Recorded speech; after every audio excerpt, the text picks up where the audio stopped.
Everybody, Vince August here. It is Friday, July 24th, and today I'm going to do a new segment. It's called, Did They Just Say That? Okay, now, when you have a segment that is called, Did They Just Say That? You know one of the people that's going to make the segment has got to be this guy. Okay, so, listen, a lot of people say to me, you never attack Donald Trump. How come you don't go after Donald Trump? No, I do go after Donald Trump. I don't go after him often because, I don't know, there's 3 news networks that cover him 24 hours a day. There's people trolling him constantly. You know, and to me, it's low-lying fruit with everyone doing it. Unless I come up with a unique angle on it, I'm not going to do it. However, there's an exception. This week, he was asked about Ghislaine Maxwell, you know, Jeffrey Epstein's girlfriend. And by the way, this is the only picture of Jeffrey Epstein touching a woman in a manner that's not inappropriate or completely illegal.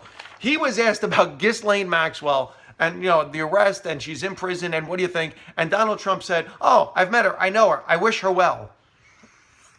Listen, if I wish her well is said in the context of, I hope she doesn't accidentally die in jail the way, you know, somebody did.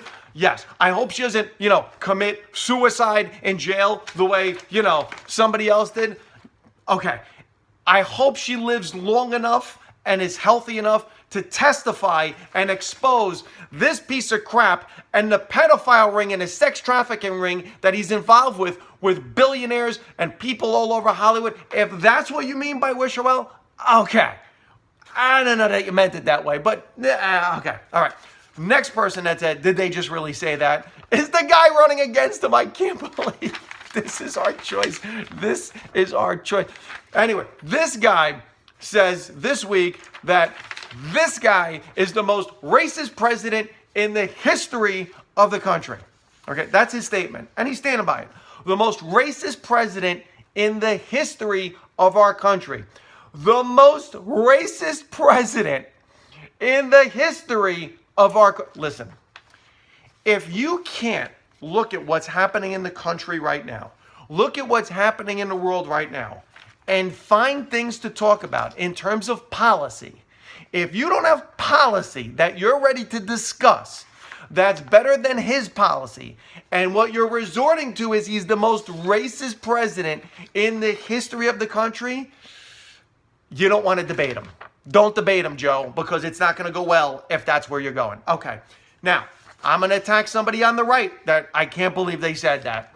This guy, Ted Yoho, attacked AOC this week. And let me tell you something. I am not a fan of AOC's policies. I disagree with most of her positions on politics. And when it comes to the economy and some of the stuff she says, I don't think she knows what she's talking about. However, you never resort when you're arguing or going at someone on a debate by calling them something like a fucking bitch. I'm sorry. You know what? That is not needed. That's as bad as this guy calling the other guy a racist. If you resort to that level, then it shows me that you're unable to debate her or go against her in any way, shape, and form. And you know what? You're not fit for this office. So you know what, AOC, I got to admit, on this one, I'm with you, okay? Completely uncalled for. No need for that. Now, in the other, can you believe they're saying that? Okay.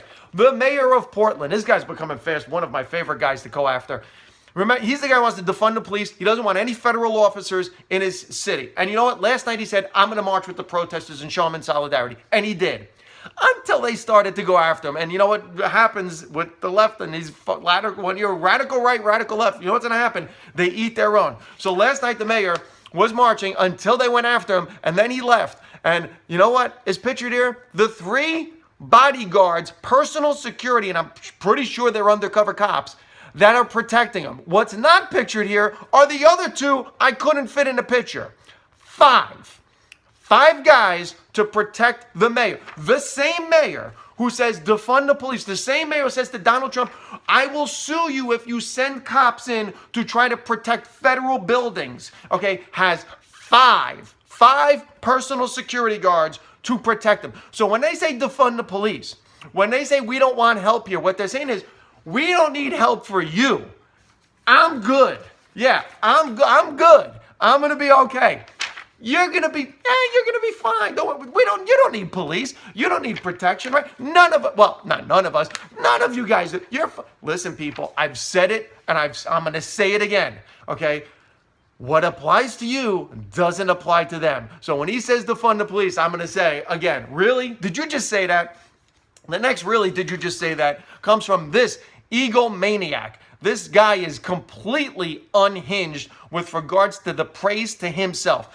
So he put in this rule saying now because people are gathering and hanging outside of bars, you know what? Unless you buy food, you're not allowed to go to a bar or a restaurant. So what did New York restaurants do? Because nobody beats a New Yorker, man, with this kind of stuff. New Yorkers are the best. They came up with Cuomo chips. So you buy a little bowl of potato chips and there's your food with your drink. And then guess who comes out? Egomaniac Cuomo, and says, no. You know what? Now I'm going to tell you what is sustainable food. And he said the least sustainable food is a sandwich. A sandwich. Now he's going to tell you what kind of food you can eat with when you're ordering a drink. Sandwich is sustainable. Chicken wings is not. Well, hold on a second. What if I'm a vegetarian, which I'm a pescatarian? How about chips and hummus? Is that not sustainable? How about carrot sticks, celery sticks, and hummus? Is that not sustainable food? So now this guy is going so far into trying to control how and where you can eat at a restaurant that now he's going to tell you what belongs on the menu that counts as food and what doesn't count as food. Now, there's another thing about him. The mask. Wear a mask. It's a show. You have to wear a mask. It's a show of respect. Do you not respect? We wear masks because we protect each other. We are loving. We are caring. We always wear masks. Look, I always wear a mask. Even when I just went to Georgia this week and I started meeting people, you can see I'm not wearing a mask in this picture, but I'm not social distancing either. Hold on. Maybe that was just one moment that a photographer caught and maybe I put on a mask. No, I guess I didn't put on a mask. Well, hold on. It's not like I was hugging and kissing anyone. Listen.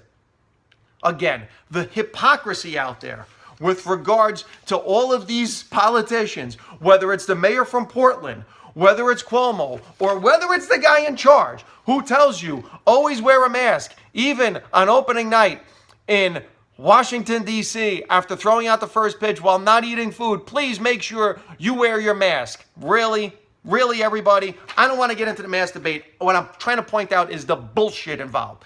Finally, did they just say that? With all of the protests going on, with everything happening in the country, 50 people gathered in Los Angeles to make sure that Britney Spears got a fair shake in court against her father so she can get access to the money while her father was made guardian of her when she was kind of going, remember that? Yeah, when she shaved her head and went, and listen, if you're concerned right now with all the stuff going on in the country is making sure Britney Spears gets her fair share against her dad, man, I want your life. I want your life. If you're one of these 50 people, and this is the thing that's bothering you, I want your life. Your life must be perfect that's all you're worried about.